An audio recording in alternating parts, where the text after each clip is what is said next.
आज जो प्रेस वार्ता बुलाई है इसका विषय ये है कि जैसा आप सभी को पता है कि चीका में रिवाड़ जागीर गांव में परसों शाम से एक बच्चा लापता हो गया था। 14 साल का नाबालिग बच्चा था, सुमित नाम का, जिसकी कि कल डेड बॉडी मिली थी। तो हमने परसों ही जैसे शिकायत मिली थी रात को, हमें 1:30 बजे पुलिस थाने में शिकायत प्राप्त हुई थी। उसके बाद 365 में मुकदमा दर्ज कर लिया गया था और कल उसकी डेड बॉडी मिलने के पश्चात उसमें 302 की धारा ऐड की गई और उसकी जो जाँच हमने अपनी CIA 2 को दी हुई थी। CIA 2 ने उसमें बहुत अच्छा काम करते हुए 24 घंटे से भी कम समय में आरोपियों को गिरफ्तार कर लिया है और पूरा केस जो है हमारा सॉल्व हो गया है। तो इसके जो केस जो है, इसमें सच्चाई जो सामने आई है, इसमें 4 लड़के थे जो कि चारों नाबालिग हैं, जिनका कि इसमें रोल था, इन्वॉल्वमेंट था। चारों जो लड़के हैं वो मृतक सुमित के साथ ही स्कूल में पढ़ते थे, बलबेड़ा के स्कूल में पढ़ा करते थे और 3 उसके साथ 9वीं कक्षा में ही थे और एक लड़का 10वीं कक्षा में था। तो ये चारों लड़के जो थे, इनकी रंजिश इसके साथ में ये थी कि जैसा स्कूल में विवाद हो जाए आसपास में आपस में, और ये काफ़ी बार इसको गाली गलौज किया करता था। जो मृतक था उसके ऊपर इनका ये कहना है कि वो इनके साथ में गाली गलौज करता था और इनको थोड़ा परेशान किया करता था। तो इसी बात से परेशान होते हुए इन चारों लड़कों ने प्लानिंग करी और उसके बाद में 4 फरवरी की शाम को सुमित को अपने साथ में कबड्डी खेलने का नाम लेकर के उसको अपने साथ में लेके चले गए और फिर जंगल में ले जाने के पश्चात उनमें से 2 लड़के जो थे वो थोड़ा घबरा गए वहाँ पे जाने के बाद, जो कि प्लान उनका ये था कि हम इसको जान से ख़त्म कर देंगे। तो 2 लड़के जो घबरा गए वो मौके से वहाँ से भाग गए, लेकिन जो बाकी 2 लड़के थे उन्होंने अपनी घटना को अंजाम दिया और सुमित को हत्या करी। वहाँ पे उन्होंने जो एक लकड़ी थी, जो कि वहाँ पे कीकर की लकड़ी थी, जो कि काफ़ी पैनी थी, नुकीली थी, उसका उन्होंने इस्तेमाल किया और उसके चेहरे पर 2 चोट आई थी, जो कि काफ़ी गहरी चोट है, और उसके बाद में उसका गला घोंट करके उसको वहीं पे उन्होंने मार दिया। और मारने के पश्चात में उन्होंने उसके ऊपर मिट्टी और पत्ते वगैरह डाल करके उसकी डेड बॉडी को ढक दिया, जिससे कि वो किसी को पता ना चले और पकड़ में ना आ पाए। तो आरोपियों तक सर कैसे पहुंचे? देखिए, हमने यही है कि जैसे हमने इसकी तफ्तीश CIA 2 को दी, तो उसके बाद में गांव में सारी पूछताछ की गई।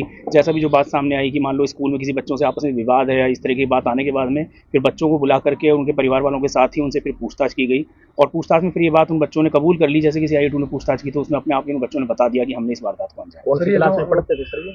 3 बच्चे 9वीं क्लास में पढ़ते हैं, मृतक भी 9वीं कक्षा में पढ़ता था। 3 बच्चे उसके साथ ही क्लासमेट हैं और एक बच्चा जो है वो 10वीं कक्षा में। सर कुछ दिन पहले विवाद हुआ था, रहने वाले सर कुछ दिन पहले बता रहे हैं कि झगड़ा हुआ था स्कूल में। नहीं, कुछ दिन पहले जो झगड़ा हुआ था वो हमने वेरीफाई किया था, वो उसमें और लोग बच्चे थे और वो झगड़ा जो है वो इस केस से लिंक नहीं है। जो हत्या जो है वो उसके झगड़े से लिंक नहीं है, लेकिन इनका पहले से ही काफ़ी दिनों से ये था कि ये बच्चे थोड़े परेशान थे। जो मृतक था उसके ऊपर इन्होंने आरोप लगाया कि उनको गाली गलौज किया करता था और उनको परेशान किया करता था। तो इस बात से आहत होकर के इन चारों ने इस जंगल में मारा सर इनको? जंगल में ले जाकर? हाँ, जंगल में ले जाकर जो घटनास्थल है जहाँ पर कि ये बॉडी मिली थी, वहीं पर ही इन्होंने इस घटना को अंजाम दिया था और वहीं पे उसको मारने के बाद में वहीं पर उसके ऊपर पूरी मिट्टी और जो पत्ते वगैरह हैं उस तरीके से डाल करके उसको ढकने का प्रयास किया। इसी गांव के रहने वाले सर यार? ये चारों के चारों इसी गांव के हैं, रिवाड़ जागीर के रहने वाले हैं और उसी स्कूल में पढ़ते हैं। 2 बच्चे तो भाग गए थे, 2 बच्चे हैं जो 9वीं क्लास में पढ़ते हैं, उनमें से एक 9वीं में एक 10वीं में। नहीं, जो दोनों जो हैं जो मारने वाले हैं वो दोनों 9वीं कक्षा में ही पढ़ते हैं। जो भाग गए थे उनमें से एक 9वीं में और एक 10वीं में है। तो सभी गिरफ्तार कर लिए? सभी जो है गिरफ्तार कर लिए गए हैं और उनको जो है अभी पेश किया जाएगा।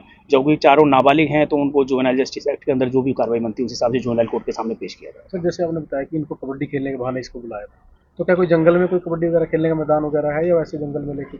नहीं, वैसे उसको बहका कर लेके गए, वो उसको उन्होंने गाँव में ही उसको मिला था। गाँव में उन्होंने उससे ये बात कही कि हम चारों जो खेलने के लिए चलते हैं और इस तरीके से बस बातों में बहका करके उसको लेके चले। किस चीज़ से मारा चाहिए? जो मारा है मैंने बताया, लकड़ी थी, एक लकड़ी जो पैनी लकड़ी, नुकीली लकड़ी है, जो कि हमने बरामद भी अभी कर ली है। उसको उन्होंने जो है यहाँ पे चेहरे पर चोट है, जो कि काफ़ी शार्प चोट है, गहरी चोट है। अभी बाकी भाई एक्चुअल अभी पोस्टमार्टम करवा लिया गया है आज और उसमें कॉज ऑफ डेथ एक्चुअल जो है वो आ जाएगी। बाकी उन्होंने मारने का उन्होंने जो खुद ने बताया है कि लकड़ी से उन्होंने घाव किए थे और उसके बाद में फिर उसकी गर्दन जो है गला घोंटा था और उसको नाक को मुंह को भी भींचा था और गर्दन को भी घोंटा था। किस टाइम की घटना है सर ये कल शाम, परसों शाम को 5 बजे के आसपास, 5 साढ़े 5 के दरमियान तो उसको अपने साथ लेके गए थे और तकरीबन 6 बजे के आसपास उन्होंने इस घटना को अंजाम दिया। को कहाँ से गिरफ्तार किया? घर से ही इनको लिया गया, घर से गिरफ्तार किया गया, पूछताछ की गई थी, उसके बाद में घर पे से इनको गिरफ्तार। वारदात के बाद ये फरार हुए थे? हाँ, ये वारदात के बाद में वो वापस गांव में चले गए थे चारों। कौन कौन सी क्लास में पढ़ते थे सर ये? 3 9वीं कक्षा में पढ़ते हैं, एक 10वीं कक्षा में पढ़ता है। 2 की उम्र 14 साल है, एक की 16 साल है, एक की 17 साल है। कोई क्रिमिनलिटी तो सर? नहीं, ऐसा कुछ नहीं है, पहले कोई ऐसा कोई रोल नहीं पाया। इन्होंने सर घर जाने के बाद कुछ ऐसा रिएक्ट नहीं किया कि इन्होंने कुछ अपराध किया है? नहीं, ऐसी कोई बात नहीं आ पाई, ना तो उन्होंने अपने परिवार में किसी को बताया, ना ही घर पे या फिर किसी में, और आपस में भी यानी उन्होंने चारों लड़कों ने और किसी लड़के से भी इस तरीके से इस बात को अभी तक शेयर नहीं किया। नॉर्मल रहे? नॉर्मल रहे।